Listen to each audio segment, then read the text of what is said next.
Okay, just touch on a couple of things here from this past week before we move on to Kansas State.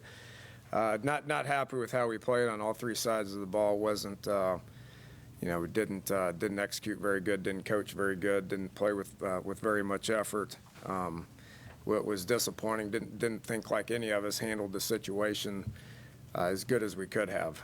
That's and one thing I tell the team all the time is we're all in this together, coaches and players. So anything I say in reference to a player, I'm making reference to coaching as well. So we just didn't handle the situation very well. You can spin it a lot of different ways if you want to. Bottom line is we didn't get the job done. We came back on Sunday, watched a whole lot of tape, wasn't a whole lot of positive things being said.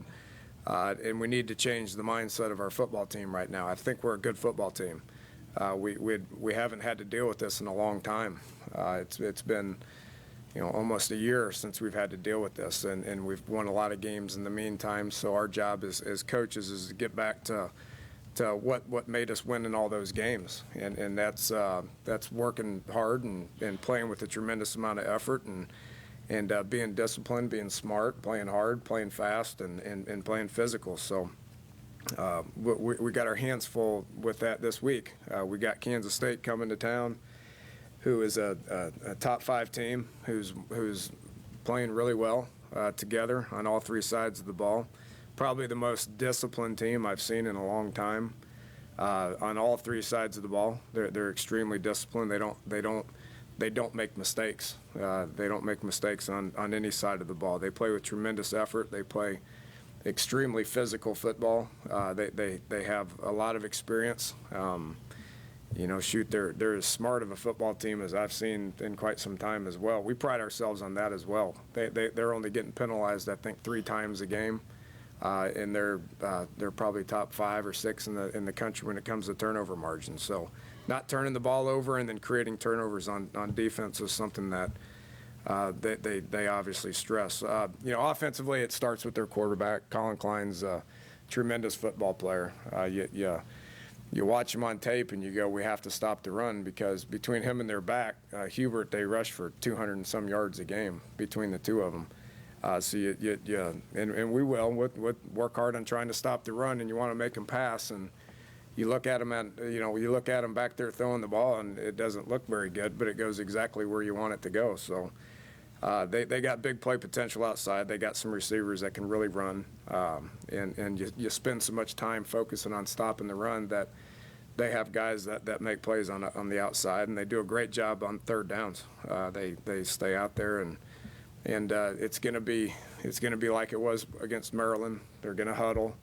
They're going to sub. They're going to get their personnel groups in. They're going to go to the line of scrimmage. They're going to try to draw you off sides. They're going to make sure that they're in the right play, and then they're going to play ball. So we're going to have to do a good job of being patient and making sure that we take advantage of our opportunities. Kicking game, they're solid. They block well. They tackle well.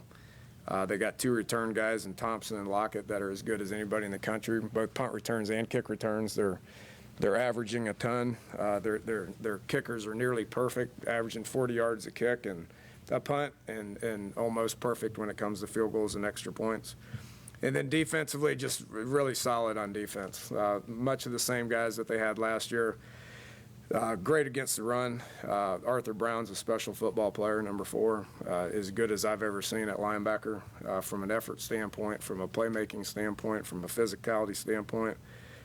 Don't have many holes in their secondary. There's not going to be a whole lot of space to get the ball in there, so we got to do a good job of blocking up front and fitting the ball into some tight spaces. Don't miss any tackles. Play with great effort. So just a really tremendous football team that's coming in, and we're going to have to improve on all three sides of the ball in order to compete.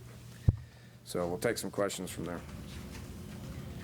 Dana, I realize that Kansas State is really good at moving the ball, moving the chains, scoring points in a kind of non-traditional Big 12 way, and a more traditional football. In a way, is this a better matchup for your defense that has been consistently burned by the teams that just throw it downfield? Could be. Hope so. Hope so, and it could be. They pose a lot of challenges. Don't let the they're only snapping the ball 63 times a game, but they're averaging 40-some points a game. So they have big play potential. They just do it in a different way as opposed to what we saw. It's a little bit more like Texas than it was, which even Texas spreads it and moves and all that stuff, but different than Baylor and Texas Tech. I mean, they were obviously a tempo team that spread you out, that threw the ball all over the field, so this is a different challenge, and with any team there's challenges, and this one just happens to be with their stopping. It always comes down to stopping the run, and then when they are going to throw the ball, making plays downfield. We haven't done a very good job of making plays downfield. To a little bit of an understatement, I think. So we will continue to preach what we do. I mean, we know what we're going to face. Scheme's not ever going to be a problem. There's no secrets. You got film. You can tell what they're doing. You prepare your kids each and every week to line up against it and stop it, and then you get those guys out there, and they got to make plays. And then as coaches, we got to make adjustments, and then coach those guys into being able to make the plays. Exactly what challenges that are different than you've been facing does the spread option present to you? I mean, do you have to change a lot of things to get ready for it? No. I mean, you got your keys, you got your responsibilities. You got to look at it, and you got to try to develop some tendencies that helps you be able to defend it. But regardless of what people are doing offensively, we're going to coach our guys as far as what their assignment is when it comes to matching up with the sets and being able to execute with good technique. We lost a whole lot of stuff technique-wise on both sides of the ball last week because our mindset was all screwed up. We lost sight of what's important, which is understanding exactly what your assignment is, what to do, and do it without hesitation when it comes to trusting your technique and triggering, and we didn't do a very good job of that. How much of a concern is that it's week 6 and mindset is a question that guys aren't maybe mentally in that part? Well, it's a problem, but for every football team that exists out there, it happens at some point. You got to fix it. I mean, it could happen in a bowl game. I mean, I'm talking about 18 to 22-year-old kids here. I mean, who knows what their mindset is? It's our job. It's our job as coaches. I take full responsibility for it. It's our job as coaches is to figure out if their mindset's not where we want it to be and fix it. Change it, fix it. We failed last week. Danny, when you go scout team against your defense, you have a common line you put out there? No, nobody has one. There's only one of them that exists. Yeah, We wanted Will Johnson to do it because he's 6'5" and long. But he got a back problem last week, so he's not going to be able to do it. So we'll have a couple of guys that are back there that will go in the right direction. It won't look like it. I mean, that's a problem. But that's the problem that exists, and we got to overcome that. I mean, if you can find a 6'5" guy that's big, strong, fast, he's probably not going to be on scout team. Exactly. How tough is it to defend against Klein because he's so patient when he runs? Tough. Averaging 100 yards a game doesn't make any mistakes, and so you try to junk up the box and stop the run and put more people in here, and then you're weak on the outside, and so then he throws it to those fast guys outside where we gotta make plays out there. So Talk about how you guys haven't had to come back from a loss since almost a year ago. How did the guys take it? How was the attitude yesterday and heading into this week? It was embarrassing. I mean, the guys were embarrassed. They were hurt. They were disappointed. It's no fun. I mean, it's no fun for anybody, And so we got in here and I didn't sugarcoat anything. It wasn't a positive session. It wasn't it's okay, guys. It's going to be okay. Don't worry about it. I mean, that's not what we did. Our job's to coach them and tell them what reality is. Told them what reality is prior to going out there, and we didn't reach them. And again, that's my fault for not reaching them. I had a lot of guys that wanted it to be easy because we just went through 2 hard games against Baylor and Texas, and won close games and a couple of shootouts, and there had a whole bunch of people on that airplane going out there that wanted it to be easy. That's not reality in the Big 12. It's not reality in college football. We were honest with them, and there wasn't a whole lot of positive stuff being told. They were being said. With that said, the sense of urgency in meetings, the attention in meetings, the getting out there and practice and on Sunday night and flying around and understanding that it's important to them. I was happy with the way that went. Hopefully here in about an hour when we get in here for a team meeting, the sense of urgency is high and the attention is high, and we'll get out there and play with tremendous effort and practice. If not, it's not going to be pretty. Are you saying they were overconfident going into that game, or cocky, or just not prepared mentally to face it? Well, if I had those answers, then I would have fixed it before. I mean, it's a challenging game. I mean, I think we're all spoiled with as much as we've won around here, and we don't like the loss, and we're not going to get used to it. I can assure you that. With that said, there's a whole bunch of people out there doing the same things that we are, and there's 9 other teams in the Big 12 that are all used to winning and that all have really good facilities, and it's going to be challenging each and every week. My message to the team going last week was, accept the grind, accept that, because it's reality. I mean, Texas Tech had been the bowl games 19 out of the last 20 years or whatever it is. I mean, it's a good program with good facilities and was a good football team. We watched them on tape and we said, look, these guys are pretty dang good. You better get ready to play. And we didn't have enough guys that bought into that. And that's 100% my fault and my responsibility to make sure that they get it, and they didn't. Haven't been able to watch the film. What were they doing defensively that was so effective? What were they doing that slowed you guys down? Just playing good, sound defense, the same stuff that they did on tape. Scheme's not, you don't trick anybody. There's too many good coaches out there. There's too many good schemes out there. There's too much film. There's too much material. Nobody's tricking anybody. It gets right down to being prepared for the looks, which we were, and then having the proper mindset to get out there and be mentally tough enough to overcome adversity, which on that particular day we weren't. And speaking of sound schemes, that's hard to say, how does it happen that you wind up in a passing air raid offense, he winds up in a spread option offense, and both? I mean, they seem very different, yet they both get the same kind of results. Well, I mean, do I think that there's schemes out there that are better than the others?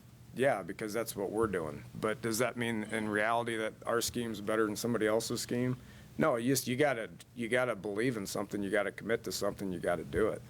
The people that aren't successful is the people that try to, semi-commit to one scheme and semi-commit to another scheme and semi-commit to another scheme and kind of mold everything together. That doesn't typically work. But when you believe in something and you just stick to it and do it, you typically get pretty good at it. And then it's about getting players that fit it, and it's about getting players that understand it, and getting players that are in position to make plays, and they do. And there's a whole bunch of stuff that goes into winning a football game other than just what the scheme is. To me, scheme has very little to do with it. It's about a whole lot of other things that go into that. How close were you to getting Traveris Copeland in a game, or just necessitated by the situation with injuries and stuff? He played. No, I mean before. Yeah, he'll start this week, so you guys can go ahead and write that one down. He's been getting better and better every week, and got him in the game because we didn't like what we were looking at. So we made the decision to play him, put him in. Almost made the decision to put Devontae Robinson in there. Probably wish I would have.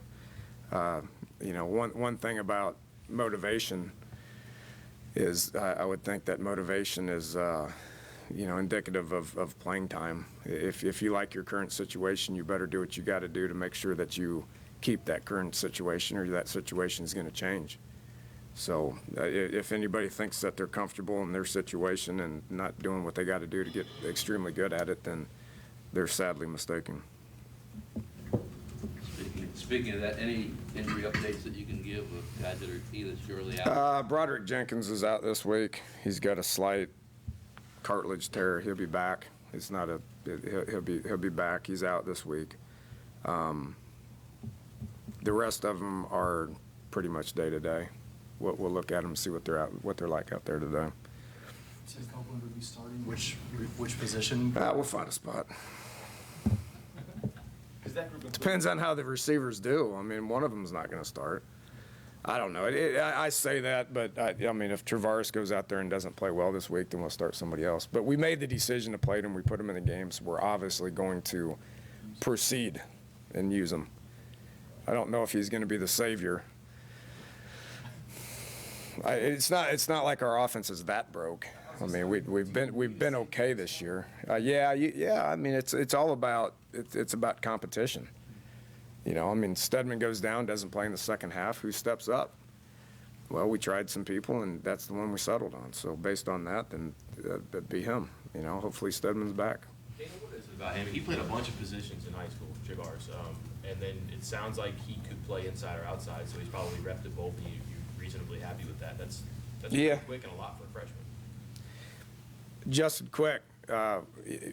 Hindsight, wish we would have forced the envelope on it a little bit earlier. Just in camp we tried. I mean, it just he didn't pick up on it. But the more he played, the more he was here, the better he's got. So we're gonna play him, you know. And if there's any other freshmen that step up this week, then we'll play them. Said it from the very beginning. I don't care who you are, you're gonna play. I mean, I don't know what this puts our freshman total at, but it's a lot higher than it's probably ever been around here. And what was the issue with Stedman? I don't think he had a twisted ankle. Jeff Braun? Twisted ankle.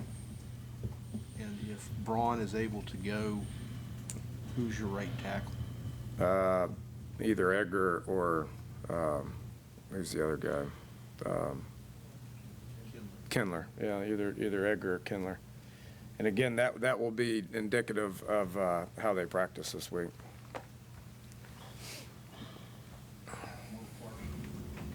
See how it goes today. All this injury stuff, I tell you, if people are out, I told you Broderick's out, the rest of them, we'll see how they do today and tomorrow. Does that include Sean Olsen? And are you surprised? He's day to day. It's just, I mean, we're Is not. that frustrating for you, for him to have a guy who's been day to day for Yeah. a month now? It's pretty frustrating, but what do you do? I mean, let me cry about it. We'll put the other running backs in and try to get them better. I mean, Dustin, we played him more last week than we had, and he looked a little bit better. So we'll keep playing him. I mean, I can't do anything about it. I can't put him on waivers and bring somebody else in here. We coach what we got, and that's how we've always approached it. And we're not going to use it as an excuse. We're going to line them up, and we're going to coach them. We're going to try to get their mindset right, and we're going to line up, and we're going to try to beat a top 5 team. How's Dustin handled that increased role? It seems like every week he's done a little bit more. Feeling good? Looks like he's handled it fine. He's not where he was last year, but he continues to get better. Dana, speaking of freshmen, you put, I think, 3 in Will's spot, just kind of combination. What did you think of them, given the situation they walked into there? Yeah, don't know how to play hard yet. Don't know how to play. You know, they're trying. They're slowly coming along. They're not ready to be difference makers. They need to listen as far as what we're coaching them to do. They're all good kids, but you know, we're not interested in just putting good kids out there. We're interested in putting nasty guys that get after people's tail and make plays and be disruptive, and they didn't do that. We had, I think, 4 freshmen on the D-line that were there that got to continue to get better. We got to keep coaching them. They got to continue to get better. It's not a situation that's ideal, but what are we going to do about it?